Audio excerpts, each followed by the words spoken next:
ra'su malik. Sesungguhnya umur adalah anugerah sebagai modal dasar dari perniagaan mengharap ridha Allah. Bapak Ibu, tidak terasa kita semua hari demi hari bertambah umur, terutama Yayasan An-Nur Cahaya Umat ini tidak terasa umurnya 22 tahun. Dan MI didirikan pada tahun 2011. Alhamdulillah bersama-sama Bapak Ibu semua dipercaya untuk membangun generasi di Indonesia ini. Semoga harapannya putra putri Bapak Ibu semua menjadi anak-anak yang waladun sholihun yad'ullah, anak-anak yang senantiasa mendoakan Bapak Ibunya. Karena kita tahu bahwa umur adalah modal dari Allah, fahris ayyakuna laka alaih, maka berjuanglah dan bersungguh-sungguhlah untuk meraih untung, yaitu ridha Allah Subhanahu wa Ta'ala, agar umur yang pendek ini benar-benar berguna. Bapak Ibu semua, tidak pernah kita kadang sangka bahwa umur itu tidak pernah ada yang tahu. Tapi semoga kita semua di sini, semua anak-anak juga memanfaatkan umur itu dengan sebaik-baiknya. Amin ya rabbal alamin. Tantangan generasi saat ini adalah IT. IT adalah sisi dua mata pisau yang bisa berguna positif, tapi juga bisa akan mengiris anak itu sendiri. Oleh karena itu yang menjaga salah satunya adalah orang tua. Teknologi tidak sepenuhnya kita salahkan, karena teknologi adalah hal yang terus akan membantu manusia untuk berkarya. Namun kalau teknologi juga kemudian kita lalai, maka anak-anak kita akan menjadi korbannya. Salah satunya adalah semoga anak-anak kita di memori mereka terisi oleh Al-Quran. Al-Quran sebagai pedoman hidup kita semua. Bapak Ibu yang dirahmati Allah, ada sebuah lagu waktu kecil ya, yang mungkin pernah Bapak Ibu dapat gitu ya. Allah ayatuna Muhammad utwatuna Al-Quran disturuna jihad sabiluna syahid asma amanina. Ikuti Pak Ibu dan Bapak. Allah tujuan kami. Yuk 1, 2, 3. Allah tujuan kami, Muhammad teladan kami ya. Muhammad teladan kami, Al-Quran pedoman kami, Al-Quran pedoman kami, jihad jalan kami, sahih cipta kami tertinggi. Semangat Pak, ini ajeng sahur ajeng buka. Allah tujuan kami. 1, 2, 3. Allah tujuan kami, Muhammad teladan kami, Muhammad teladan kami, Al-Quran pedoman kami, Al-Quran pedoman kami, jihad jalan kami, jihad jalan kami, sahih cipta kami tertinggi. Baik, Bapak Ibu juga pernah mendengar lagu Selimut Putih ya? Ya, Selimut Putih lagu di sini Ibu. Lagu Selimut Putih lagu di sini. Zaman itu ya. Tahun kita Ibu Selimut Putih. Bila Israel datang memanggil, jasad terbujur di pembaringan. Bila Israel datang memanggil, jasad terbujur di pembaringan. Bla bla bla. Kayak diri mengaku ini. Jikalau ada amal di dunia, itulah hanya pembela kita. Jikalau ada amal di dunia, itulah hanya pembela kita. Jadi sekali lagi berkaitan dengan modal umur, kita itu sebenarnya sangat pendek. Umur kita hanya sebenarnya sakarian nafas mawon. Oleh karena itu, mari kita semua mengingat Allah dan anak-anak kita untuk kita selamatkan generasi-generasi ini. Bapak Ibu, mungkin mungkin pernah mendengar cerita dari sebuah hadis yang waktu itu Nabi Muhammad menangis ya, ketika bersama sahabat-sahabatnya itu menangis. Sahabat-sahabatnya langsung mendekati Rasulullah, ya Rasulullah, kenapa engkau menangis? Padahal kami ini ada di sekelilingmu. Kenapa engkau menangis? Inten-inten Nabi Muhammad muwet nek napa Bapak Ibu? Ada yang pernah dengar kisah ini kan? Kenapa Nabi Muhammad menangis saat sholat dan itu berkumpul? Ada yang pernah mendengarkan cerita ini? Napa Bapak Ibu? Napa Pak? Oh belum? Yeah. Ternyata setelah ditanya para sahabat, Nabi Muhammad itu memikirkan generasi yang saat ini. Aku menangis kepada generasi yang akan datang. Mereka tidak pernah lihat aku, mereka tidak pernah mendengarku, tapi mereka sejak bangun tidur sudah melafalkan Alhamdulillahilladzi ahyana ba'da ma amatana wa ilaihi nusyur. Mereka adalah generasi setelah jauh sekali, tetapi mereka masih mengikuti apa yang aku lakukan. Semoga MI Anur ini salah satu jalan, dan nanti di jenjang-jenjang berikutnya anak-anak tetap ada jalan, yaitu untuk mengikuti Nabi Muhammad SAW. Dan juga Nabi paham bahwa generasi-generasi yang sekarang ini tentu jauh lebih berat tantangannya dibanding generasi masa lalu. Tantangan mereka saat ini adalah HP dan sebagainya, yang orang tua harus bijak untuk bagaimana menengahi dan memotivasi anak-anak supaya juga bagaimana dia cinta pada Al-Quran. Itu tidaklah mudah Bapak Ibu. Bapak Ibu semuanya yang dirahmati Allah, masih 10 menit ya. Jadi ada 5 keutamaan Al-Quran.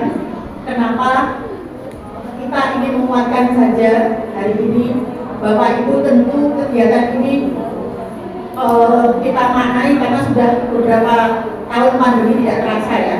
Dari 2021, 22, ini 23 dan 24. Generasi pandemi tentu amat sangat berbeda, yang saat ini kesabaran guru luar biasa ditantang dan diuji.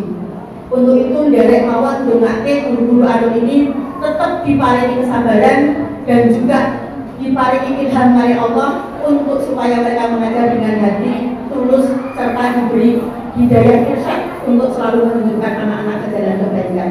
Mohon wali-wali yang didongaaken, dan mohon juga wali-wali untuk percaya bahwa di anak ini ya, percaya kepada guru-guru kita untuk supaya mereka mendidik dengan benar, dan insya Allah nanti akan tumbuhnya ke anak-anak. Jamaah semua rahimahullah, Syekh Islam Muhyiddin mengatakan, pertama yang penting dalam keutamaan membaca Al-Quran ya, adalah Al-Quran nanti akan menjadi syafaat atau penolong di hari kiamat. Itulah yang mengapa anak-anak sebenarnya kalau hari ini diberi motivasi ini hanya motivasi dunia. Terlebih dari itu ada motivasi yang sangat penting bagi Bapak Ibu semua untuk memotivasi anak-anak dan juga para asatidz bahwa sesungguhnya Al-Quran nanti akan menjadi penolong. Tidak akan ada penolong lain selain Al-Quran itu sendiri. Salah satunya dari Abu Amamah radhiyallahu anhu, Rasulullah SAW bersabda, bacalah Al-Quran karena sesungguhnya ia akan menjadi syafaat bagi para pembaca di hari kiamat. Bapak Ibu semua, keberatan membaca Al-Quran ini sebenarnya sudah sejak dulu. Tapi ternyata untuk membaca dan meluangkan membaca Al-Quran tidak semudah membalikkan tangan, kami paham. Tapi marilah kita mulai dari diri sendiri. Para asatidz juga dari yayasan ada beberapa itu, pokoknya bulan ini berusaha untuk khatam gitu ya. Karena apa?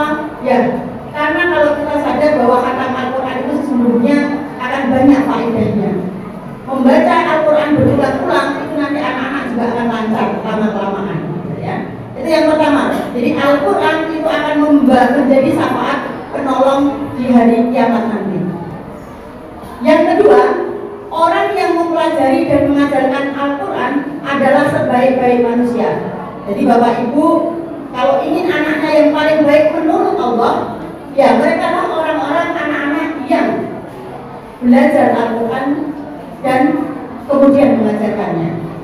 Maka ustadzah-ustadzah di Alun ini pekerjaan sampingannya rata-rata mereka ngajar Al-Quran di masjid-masjid salah satunya. Beberapa ustadzah hampir 30-40% meluangkan waktu untuk mengajar Al-Quran.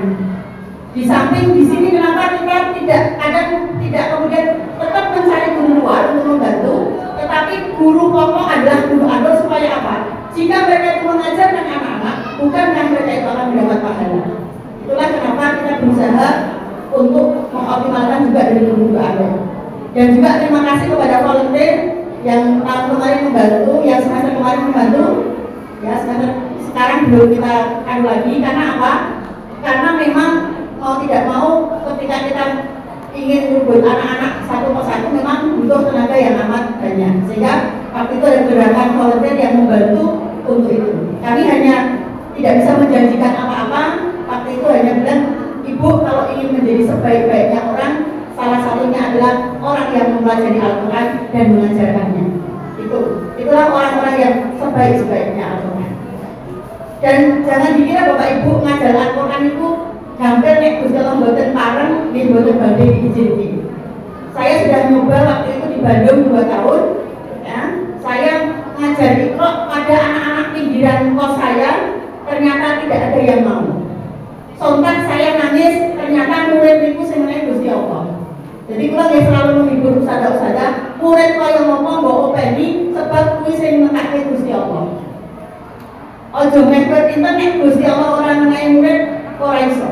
Maka yang diminta hanyalah Allah semuanya. Kecenderungan wali murid ke sini yang mengantarkan adalah Allah Subhanahu wa taala. Sehingga konsep-konsep keyakinan ini perlu dikembangkan, perlu dikuatkan pada kita. Bahwa mengajar dan belajar Al-Quran adalah satu paket. Jika kita memang bisa mengajar Al-Quran, sisihkan waktu untuk mengajar Al-Quran. Bukankah itulah sebaik-baik orang? Jadi sesungguhnya kalau mau lihat kriteria itu, kita tuh mau kriteria dunia atau kriteria akhirat. Sebenarnya akhirat sendiri sudah memberikan kriteria yang kita itu mau ke situ atau tidak. Hadis riwayat Tirmidzi. Kemudian golongan yang ketiga atau keutamaan yang ketiga adalah orang yang mahir membaca Al-Quran, maka kelak dia akan bersama malaikat. Bapak Ibu semua, ini kan saking dene ustazah itu pengen mengapresiasi. Mengapa kok ada anak nulis Quran kok isih Iqra, itu karena kumpulan tahun kemarin gitu kan ya. Tetapi sesungguhnya mereka berproses. Ya, berproses, insya Allah setiap tahun semoga akan terus diadakan kalau ini gitu ya, supaya terus membuat anak-anak tidak pernah lulus yang namanya membaca Quran. Kenapa diberikan penghargaan nanti di kelas 6? Supaya khatam itu bisa berkali-kali, tidak sekali saja gitu ya. Bahkan ini kemarin yang sudah kelas 6 khatam diminta untuk baca lagi ayo gitu ya. Karena memang nanti ada hadisnya. Orang yang khatam Quran itu seperti apa? Kita harus mengulang lagi. Dan itu nanti akan menjadi kemudian lancar. Saya dulu bisa baca Quran itu kelas 3 SD, masih ingat. Saya ngajinya Bapak Ibu 2 kali. Satu di Pak Mahmudi, Pak Malik, yang satunya di masjid.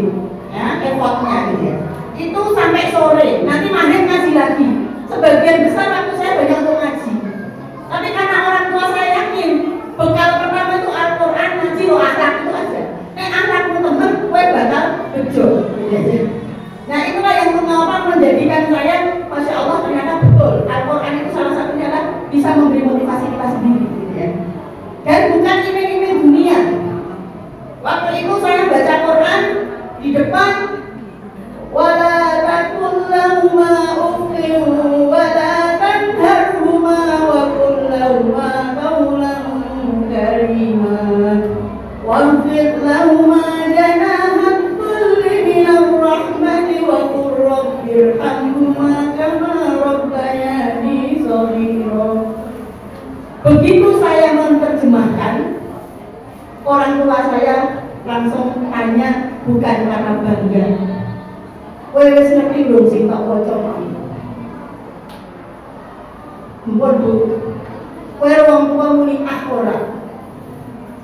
Di Quran sudah dikatakan wong tua wis mengandung kamu fi ama ini 2. dua berapa sudah mengandungmu 9 bulan dan menyusuimu 2 tahun.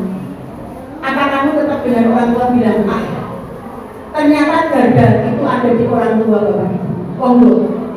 Ketegasan orang tua untuk membuat anak-anaknya berakhlak itu sebenarnya tumbuh di awal itu di keluarga, sangat penting.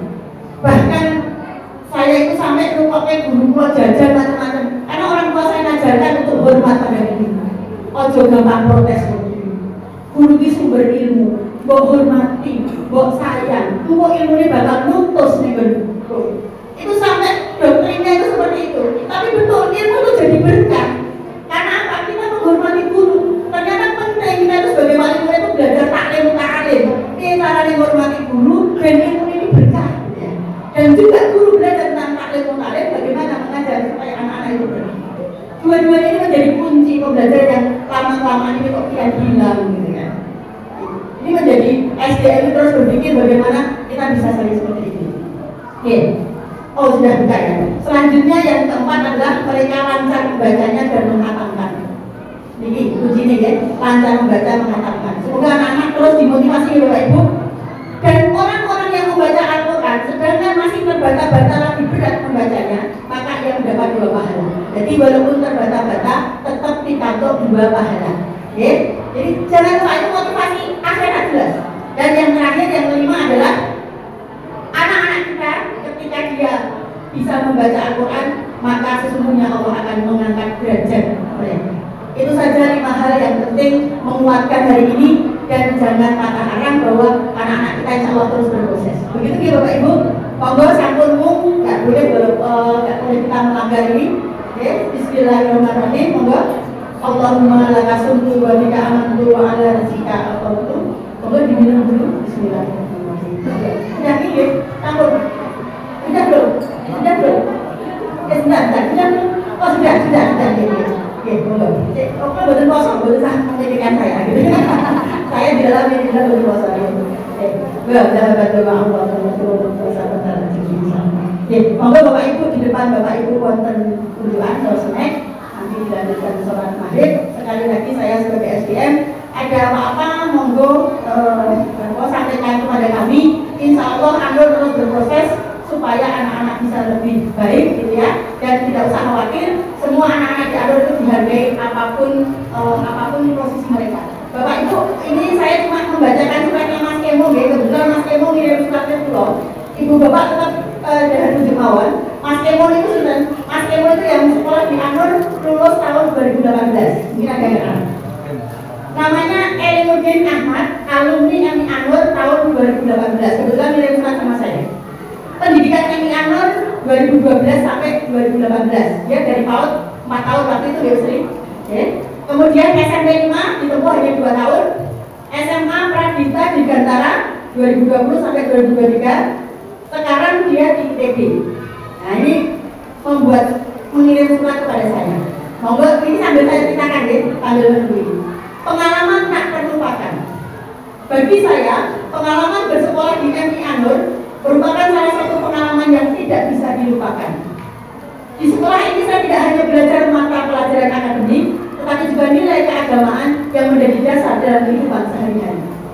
Di sini saya diajarkan beberapa fondasi penting dalam agama, seperti Al-Quran, fikih, serta saya juga diajarkan sholat duha, menghafal Al-Quran, serta banyak kegiatan positif lainnya yang mengembangkan kepribadian saya. Selain pembelajaran di kelas, banyak kegiatan menarik yang saya ikuti, salah satunya perlombaan. Di MI saya berkesempatan untuk mengikuti lomba seperti cerdas cermat, pantomim. Melalui perlombaan yang saya ikuti, saya belajar untuk terus mengembangkan potensi diri saya, serta berani untuk bersaing dengan yang lain. Selain itu, pengalaman seru yang saya dapatkan adalah saat kelas, sesekali Ustazah MI mengajak muridnya untuk perjalanan berkeliling, berinteraksi dengan hewan, tumbuhan, maupun orang-orang di sekitar. Hal tersebut yang membuat saya lebih memahami pentingnya menjaga lingkungan, menghargai pekerjaan orang lain, dan menjadi pribadi yang peduli terhadap sesama. Para Ustazah MI adalah sosok yang sangat berjasa dalam perjalanan pendidikan saya. Mereka tidak hanya mengajarkan ilmu pengetahuan, tetapi menjadi teladan dalam sikap dan akhlak. Dengan penuh kesabaran dan kasih sayang, Mereka membimbing setiap murid menjadi pribadi yang berilmu, beriman, berakhlak mulia. Saat saya mengalami kesulitan pelajaran, mereka sabar menjelaskan. Selain itu, mereka mengajarkan kami untuk disiplin, jujur, saling menghormati satu sama lain. Tidak hanya di dalam kelas, Ustazah juga aktif membimbing kami dalam kegiatan lain seperti tadarus Al-Quran, sholat duha, serta berbagai kegiatan lainnya. Mereka juga sering memberi nasihat, menginspirasi, memotivasi saya untuk berbuat baik. Berkat bimbingan Ustazah Emi Anur, saya tidak hanya mendapat ilmu akademik, tetapi juga nilai-nilai kehidupan yang sangat berharga. Kemudian saya tanya Bapak Mas Emo, tadi peran FI, kalau peran orang tua apa? Ini kuncinya, kalau ibu mau tiru ya, maksudnya mau tanya kuncinya peran orang tua di mana? Peran orang tua selama saya bersekolah di FI sangatlah penting dan berharga. Orang tua saya selalu memberikan dukungan penuh dalam setiap langkah pendidikan saya, baik dari segi materi maupun moral. Ketika saya ingin mengikuti lomba, mereka selalu mendukung saya dan menyemangati saya. Ketika saya menghadapi kesulitan dalam pelajaran, mereka tidak pernah marah, justru dengan sabar membantu dan memahami materi.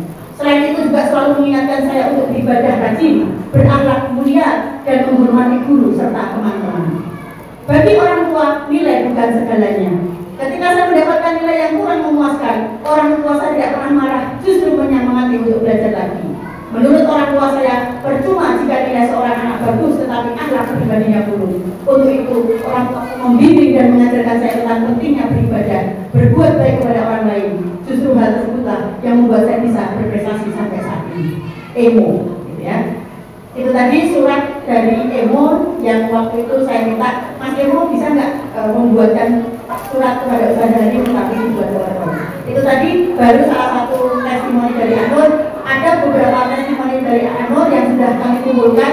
Rata-rata mengatakan Ustazah Anur itu sabar, semoga istiqomah menanggung Ustazah ini tidak hanya kemudian kesabaran saja, tetapi kesabaran dalam mendidik anak-anak supaya terus didengarkan.